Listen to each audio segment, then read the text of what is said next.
দেশ এবং জাতির উদ্দেশ্যে আমি বার্তা দিতে চাচ্ছি যে আমাদের একটি ব্যক্তিগত আ ভিডিও এভাবে প্রকাশ হয়ে যাবে হাইপ অফ মোমেন্টে একজন ব্যক্তি লাইভের মাধ্যমে প্রকাশ করে ফেলবেন। সেখানে যেহেতু আমিও ছিলাম, আমি যদিও সেটা সম্প্রচার করিনি, সেটা ধারণ করিনি বা সেখানে আমি কোনো রিঅ্যাকশন দেখাচ্ছিলাম না।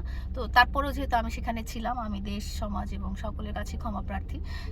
আমার ধারণা যে আসলে নেগেটিভ মানুষের কাছ থেকে দূরে চলে যাওয়াই ভালো এবং যেই ডিসিশনটা আমি নিয়েছি এবং আমি আপনাদেরকে এখনও গ্যারেন্টি দিয়ে বলতে পারি যে আমার ভেরিফাইড টিকটক, ফেসবুক এবং ইউটিউব বা ইনস্টাগ্রামে আপনারা একটাও নেগেটিভ ক্যাপশন বা একটাও নেগেটিভ বা একটাও অশালীন কোনো ভিডিও বা পোস্ট পাবেন না।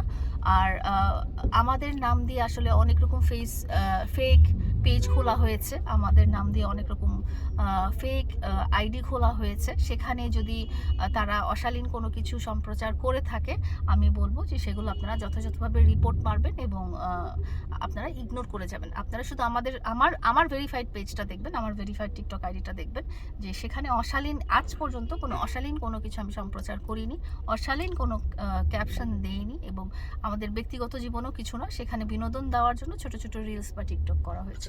অবশ্যই আমাকে যখন একটা মানুষ কোটি কোটি মানুষের সামনে এই ধরনের অশালীন, অশ্রাব্য, অকথ্য ভাষায় গালাগালি করছে, আমার কোনো রকম অপরাধ হওয়া ছাড়া সত্ত্বেও আমি কিন্তু, আপনারা যদি কোনোদিন ভিডিওটা দেখে থাকেন, আমি কিন্তু চুপচাপ বসেই ছিলাম এবং সেখানে কোনো রকম আমি উত্তেজিত হইনি বা উত্তেজিত হয়ে ভাবভঙ্গি করিনি বা কাউকে মারতে যাইনি, কিছুই যাইনি। আমি চুপচাপ আমার মতো বসেছিলাম এবং আমি খুব চিল্লায়েও উঠিনি। তো অবশ্যই সেটা আমার জন্য খুবই মানহানিকর, শুধু আমার না, আমার পরিবার এবং সবার জন্য মানহানিকর। এবং সামাজিকভাবে এই ধরনের যে শব্দচয়ন যে কেউ করতে পারে একটা ভিডিওর মাধ্যমে, এটা আসলে আমার সমাজের সাথে যায় না। এই ধরনের শব্দ যে কেউ বলতে পারে একটা ভিডিও বা পার্সোনালি, সেটা আমার সমাজের সাথে আসলে যায় না। পরিবার তো সবসময় আমার পাশে আছে এবং পরিবার আমাকে সবসময় গাইড করে এবং সবসময় বলেছে যে যারা আসলে সামাজিক মানুষ না, তাদেরকে আসলে বর্জন করাই উচিত, তাদেরকে বয়কট করাই উচিত। যারা এই ধরনের অসামাজিক বা এই ধরনের কি বলবো আর,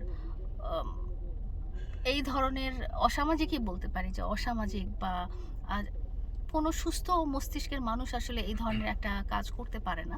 তো তাদেরকে বয়কট বা বর্জন করা উচিত। আমার পরিবার থেকে এটাই বলা হয়েছে এবং আমি সেটাই মানছি। আমি পরিবারের কথাই মানছি এবং আমি আমার পরিবারের সাথেই আছি, পরিবারও আমার সাথে আছে।